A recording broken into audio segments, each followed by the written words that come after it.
Hi everyone, welcome to Make Moments Matter, a music education podcast, where I share lesson ideas, songs, games, and inspiring things for your elementary music classroom. My name is David Rao, and I am the music teacher who blogs at makemomentsmatter.org. This episode of the podcast is a replay containing the audio version of a Musical Mondays live video. If you're not familiar with Musical Mondays, every Monday night at 8 p.m. Eastern Time, I go live on Facebook and Instagram to share about the lessons that I'm using in class with my students. I give a recap of my kindergarten through 5th grade lessons, and then do a deep dive about one grade level and share the books, instruments, songs, and process that I use to teach the lesson to kids. This podcast episode contains all the audio from the Musical Mondays video, but if you'd like to see a replay of the video itself, you can find a link to the archived video on YouTube when you click the link in the notes for this episode. Thanks so much for tuning in. Here's the show. Hey everyone, my name is David Rao, and I'm the music teacher who blogs at makemomentsmatter.org. You can also find my ideas on TikTok, on Pinterest, on Instagram, a variety of places when you search for my name, David Rao, or Make Moments Matter. Tonight, I'm going to be talking about some books that I use for Women's History Month, which is March. And I'm going to be sharing about how I use them in the classroom, some of the resources that I use to go along with them. Because having a book is great. Knowing how to use it is sometimes tricky, and sometimes it sits on a shelf and gets a little dusty. And so I want to talk about how I use the books as much as what books there are, but also share about some books that you might be interested in. So that's in just a second. A couple quick things. If you hear about a book or a resource or something like the books tonight and you're like, I want to know more about those, I have a whole page on my blog dedicated to the links I talk about in these videos. So on the links page, you can get just direct access to all that stuff. You can either just click on the bottom of the video wherever you're watching or listening to this, and there should be a direct link, or you can go to my blog at makemomentsmatter.org and click on the drop-down video tab. It'll take you there. Also, a couple things. If you are interested in learning more and growing as an educator, and you want to do that in person and not through your screen like you are right now, you can do that. And a few upcoming things. This Saturday, I'm going to be in Edmonton in Alberta, Canada, and I'll be sharing with the Alberta ORF chapter. I'm so excited to be there. The weather is supposed to be a delightfully cold temperature, so I can't wait to go and explore. But I hope you'll join us with the Alberta ORF chapter. That's this weekend, March 7th. I'm also going to be in Rochester, New York with the Greater Rochester ORF chapter on April 18th. Hope you'll come and join us for that if you're up and around the Rochester area. And then if you're thinking oh, it's cold now, but what about later when it's warm? This summer I am doing a couple different ORF levels. And I am teaching ORF Level 1 in Orlando. That's going to be from June 1st through June 12th. And then I'll also be doing ORF Level 2 in St. Louis. That's July 6th through the 17th. If you're interested in either of those things, registration is still available, but they are both filling up. So I would say if you're interested, think about that now and start asking questions, firing off emails. I'm happy to answer any questions I can, but also the course directors at both places know a lot about the courses. Okay, enough talk about that. Let's talk about books and how you can incorporate them. And I think this is sort of something that you could talk about books in general, but not just specific to this month. But I'm going to talk mostly about books for Women's History Month, which is the month of March. Excuse me. And I have a lot of books. My bookshelf at school, I have books behind me, right? Like novels, that I read myself. But I have books, so many books that I use at school all the time.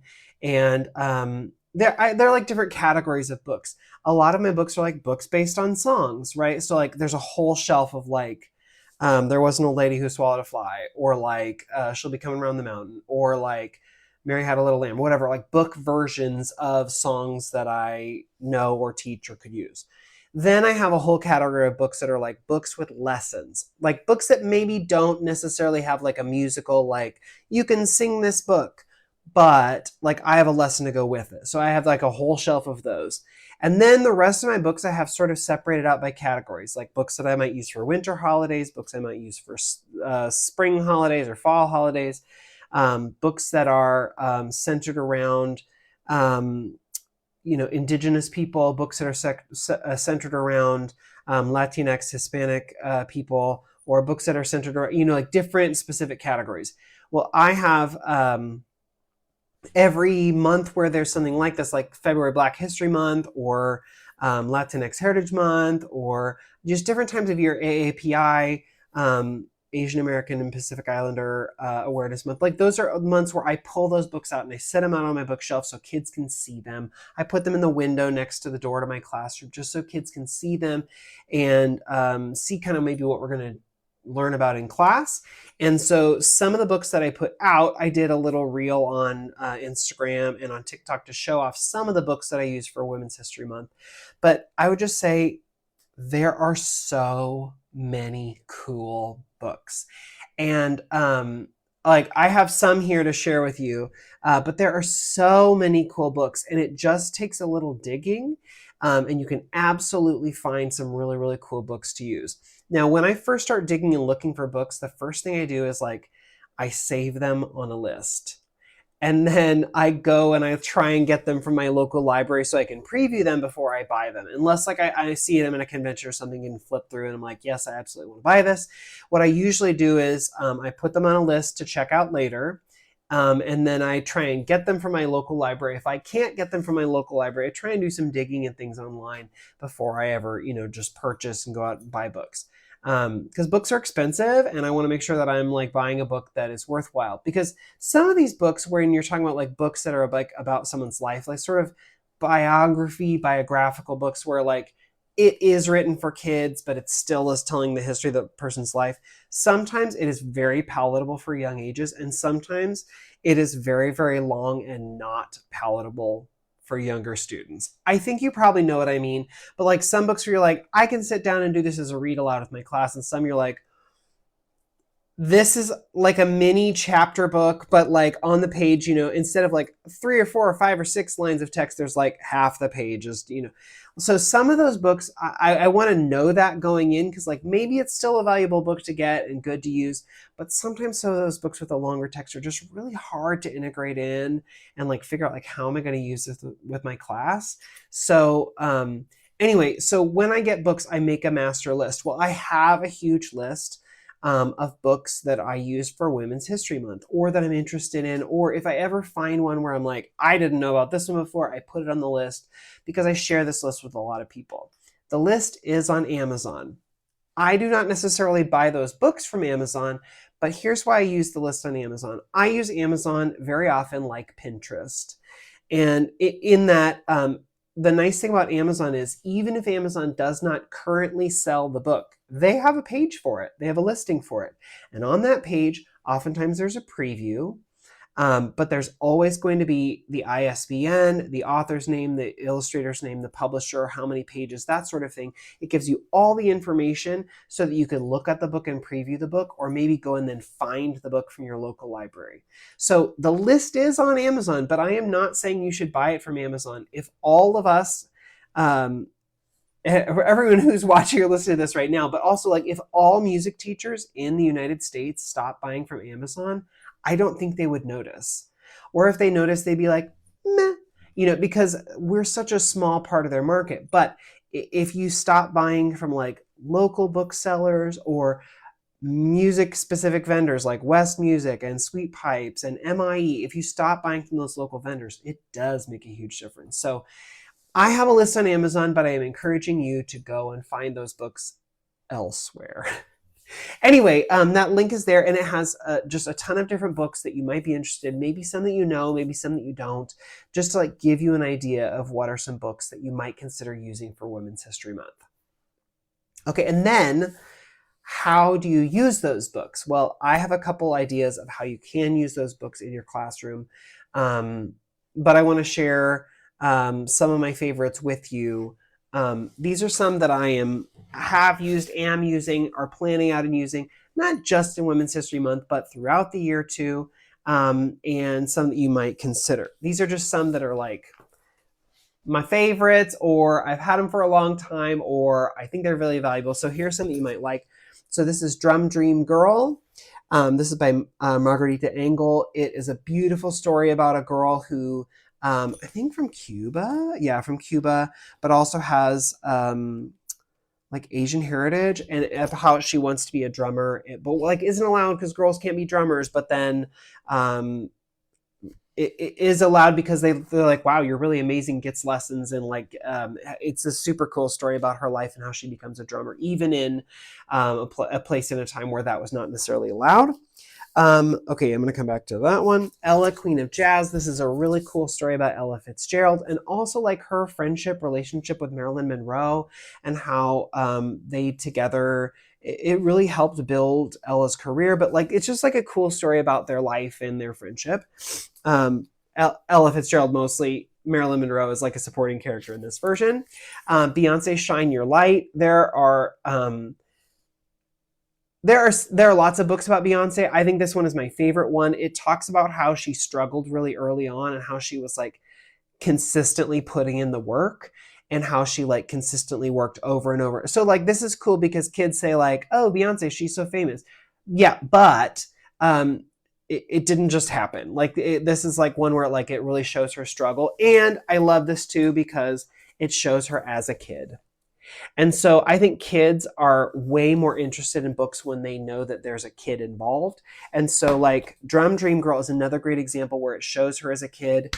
Beyonce, Shine Your Light shows her as a kid and helps them sort of find that connection a little bit better.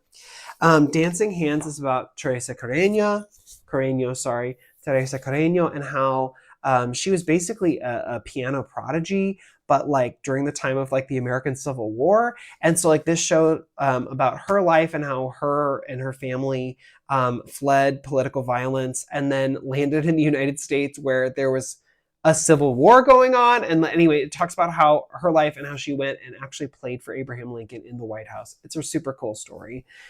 Also beautiful illustrations. Both of these books, Drum Dream Girl and Dancing Hands, have illustrations by Rafael Lopez, who I think is just an amazing illustrator. Just beautiful colors, beautiful pictures, absolutely stunning. Okay, let's see. The Green Piano. This is about Roberta Flack and how she started out and wanted to become a piano player.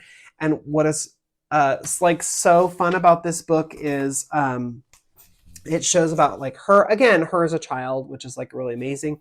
Her and her family and how they wanted to, how she wanted to play piano and dreamed of having her very own piano. I love this picture of her at the grand piano. And her dad went out. They didn't have a lot of money, but her dad went out and found a piano in a junkyard. And so they took the piano and they painted it green and they brought it into the house, and she learned how to do it. I thought this was like so cool. But anyway, it talks about Roberta Flack and her life and like how she became to be the legendary performer that, you know, she grew to be, but really is all about the origins and how she started out as a kid. So again, another one that kids love because they see that musician as a kid. Okay. This is a theme, I feel like, for all of these books. Another one is Little Melba and Her Big Trombone, about Melba Liston, who is from Kansas City originally. So like, I always make sure that I plan this one out sometime in the year because I'm from Kansas City and my students love to see it.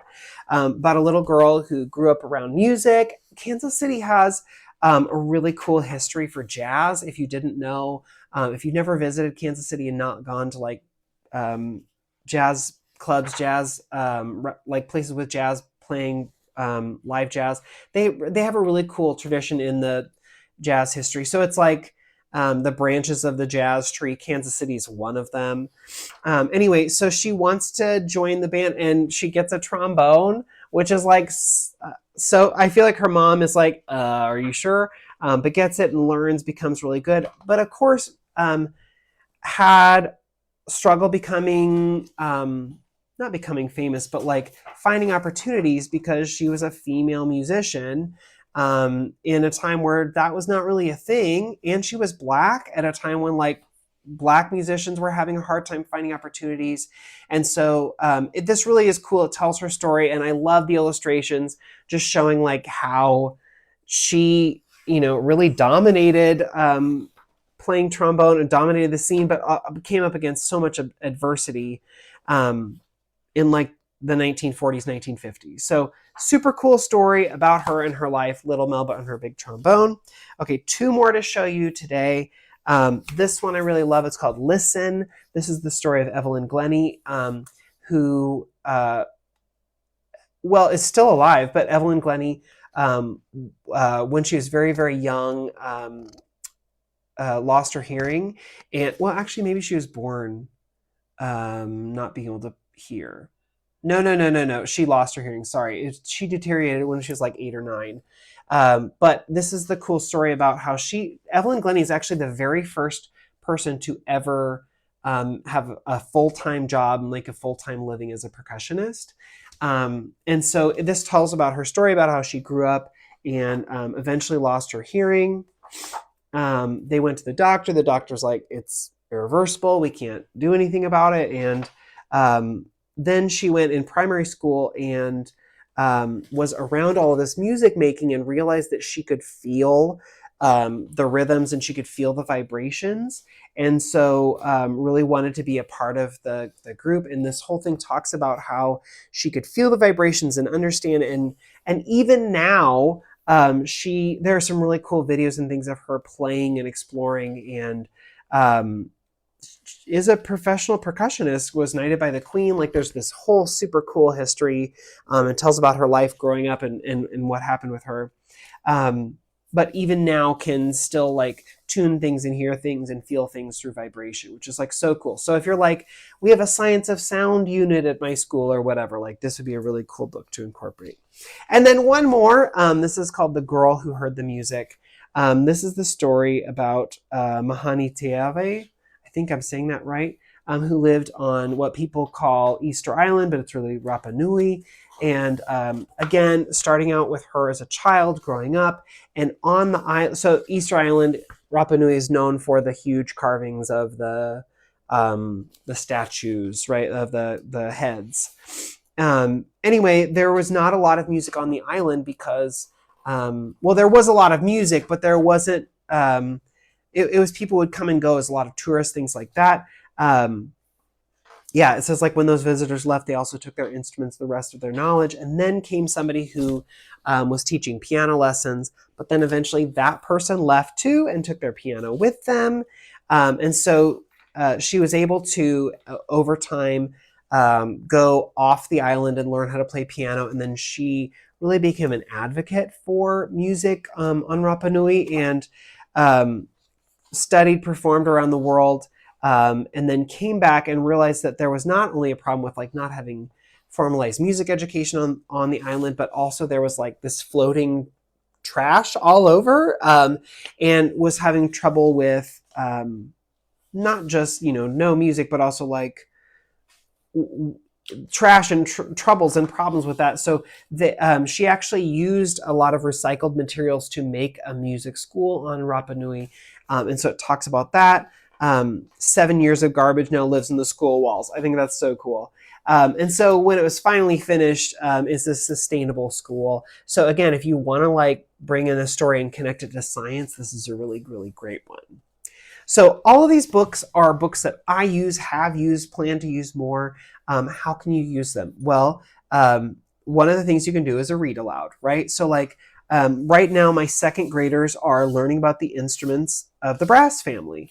So how perfect will it be when we read or when we learn about trombone to pull out Little Melba and her big trombone and talk about how she played trombone and integrate that as a story in her life. Okay, we're talking about brass family, easy.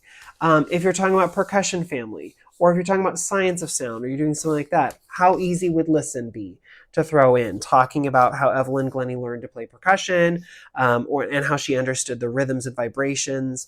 I mean, how easy would that be? So some of these books are very easy and simple to like integrate into a lesson or at the end of a lesson, or like if you're talking about an instrument or something like that. If you're talking about jazz, so many of these books would be really cool for that. So there are a lot of really easy opportunities to work in things thematically, right? Or you could just read the book because it's a great book and you want to highlight that artist, right? Like it's Women's History Month. You could absolutely just read the book because they're a really important person and worthwhile reading, right? right? Or you could talk about their struggles, or maybe there's some other theme in your school where you're talking about XYZ thing. So many of these books have so many themes that you could pull out. Like another great example, The Girl Who Heard the Music. So it really is about Mahani Teave and her time playing piano, but it's also about like sustainability and about recycling. It's like there's so many themes that you could just pull in very easily. If your school is doing like Earth Day, like this is a book you could read. If your school is like focus on recycling or whatever, like we had last two or 3 weeks ago, like the recycling people from like the local recycling center came in to like teach kids how to like be better recyclers. Like this would be an easy book to pull in for that. So read alouds are really easy to do in your own lesson, right? Another thing that I sometimes do, especially for a month like this, like Women's History Month, I will record myself reading the book. I will put it on my school YouTube account as an unlisted video. So it's not like open to anyone because that would violate copyright. If I just like open it up anywhere online to like just read the book, whatever, but it's unlisted. And so then I send it out to teachers in my building and I say, like, if you want to read aloud, if you want to, beginning of the day, you want to put it in centers, like I read the book to kids and, it's maybe 5 or 10 minutes or something like that. But it's another way that like you can read the book, even if you're like, I don't have time in my daily music lesson, but like, how can I work it in? That's a way that you can do it and get that story shared with your students. So sometimes I read it live, sometimes I record them. But also just like having these books out on the shelf makes such a difference. Like I had a student a few months ago who looked at something on my shelf and he was like, hey, that kid looks like me. And I was like, yeah. And so like they see themselves in the literature, they see themselves in the story, or maybe they don't, maybe they see other people in the stories and they see other examples. And that's great too, right? So it like opens up their worldview. So just having the book, you can read it, you can record it, you can put it out. But I'll say that if you don't have the book, you can't integrate it into a lesson. So go out and look at the list and then be like, which are some books that I want to invest in? Which are some books that I want to have in my library? And speaking of library, there was a book that I used for a concert and excuse me, a book that I used for a concert, and I was mentioning it to my librarian. I was like, oh yeah, and I'm using his book or whatever. And she's like, what's that book? And I was like, oh, we're going to use it for the concert. And she was like, bring that over here. And she sat down and she's like, I have some extra money and we need to do book orders right now. I'm ordering a copy for the library. So if there's a book that you're particularly interested in, don't think like, I got to spend my out-of-pocket money or I need to use my book money. Like ask your PTA, bring it to your librarian, share with someone else, and oftentimes they can get the book for you, or maybe they're like, oh yeah, we have certain funds that are dedicated towards blah, blah, blah, reading specific stuff. We can buy that with that special reading money. I mean, you never know. But again, you can't get the book unless you ask. So you find the book that you're really interested in, ask around, how can we get this book? I'd really love this resource for my classroom. Maybe the PTO, maybe there's a book drive, maybe there's, a book fair coming up. Like, I don't know. There are so many ways to get those books. Okay, another way that I use these books is for substitute teacher days. So when I'm gone, I find that my subs very often are not necessarily music people, in that like, I could say like, hey, could you sing this song with them? And they might be like, ooh, I don't know, I'm not so comfortable singing. Like that happens all the time, right? Like with so many times with substitute teachers. I have some really amazing subs who I think if I asked them, they'd be like, yeah, okay. But you develop those relationships over time. But so often I think with substitute teachers, you might get someone who's like, I came because I thought I was going to be teaching elementary school and they put me in the music room and I'm uncomfortable. So to give them something where you're like, I want you to do a read aloud of this book, no singing required. Oftentimes they're like, all right, I'm here for it. Another thing that substitute teachers really like is worksheets. And so for all of the books I brought tonight, I have done this thing called a book companion. I call it a book companion resource kit. And in the resource kit, here's kind of what you get. you get a whole page that talks about like a lesson outline. So it gives that substitute teacher like, here's what you could do first, here's what you could do next, try this one next, here are some options for you, right? Also, there are worksheets. So these are fun too. Like, now I don't even just do these with substitute teacher, but like if I have a time where like we have a little time and we read the book, now we want to do some coloring, or I want to send this coloring page home with kids, or I want to give it to their kindergarten teacher to use as morning work or something, like then this reinforces what we've learned in the classroom, but also like shows them musical things and something they can do. For older grades, there are, so younger grades usually are the ones that do the coloring. For older grades, I have like these sort of multiple choice question answer things. There's also like the opportunity to like fill in the blanks. So this is like less like, here are these possible answers, but more like, well, here's a question. The Drum Dream girl loved making sounds and started to learn how to play the drums. What instrument or instruments really excite you? Okay, right? So like these are things that like are based on the student and their interests. So there are pages like that. There's a whole page where like you could do an essay if you want, like a short answer essay. Today we read this book. Here are draw a picture that retells the story. So there are a lot of different things, you know, within this worksheet set, or like, you know, that go along with the book that a sub might be like, I'm not sure I want to do this coloring page, but I would do this other thing. Another thing that's included that I want to show you is with these sets, I have, here, Instagram, you can't see, let me turn these around. Okay. These PowerPoints, well, it comes as a PDF or as a PowerPoint in case that's easier, depending on which one's easier. So it gives a little bit of history about the person's life. This is for Drum Dream Girl. So like actual pictures of like, you know, the person who's in the story, actually gives a little bit of history. So this is about her life growing up in Cuba and the groups that she was in. She was actually in a group with like her sisters, I think, originally. And went on to tour like Cuba and Puerto Rico and Mexico and a lot of South American countries. So it goes in and talks a little about that. There are some chances for vocabulary, different things in there, like where is this coming from, right? What kind of music is this? Some musical genres that are included. And then at the end, there's a whole page with video examples. And these are, it's a live PDF. You can also do from PowerPoint, where if you just like, if you click it, it just takes you there.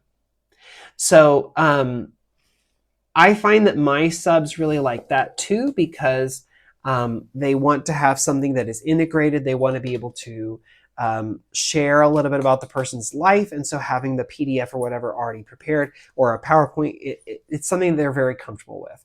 So these book companion kits really do go along with the book. You can leave them for subs for a variety of different grades, but also like I pull from those resources and I use them in my own lessons too, not just necessarily for a sub. So that's one more thing you can do with the books. But I would say read the books, share the books, talk about the books.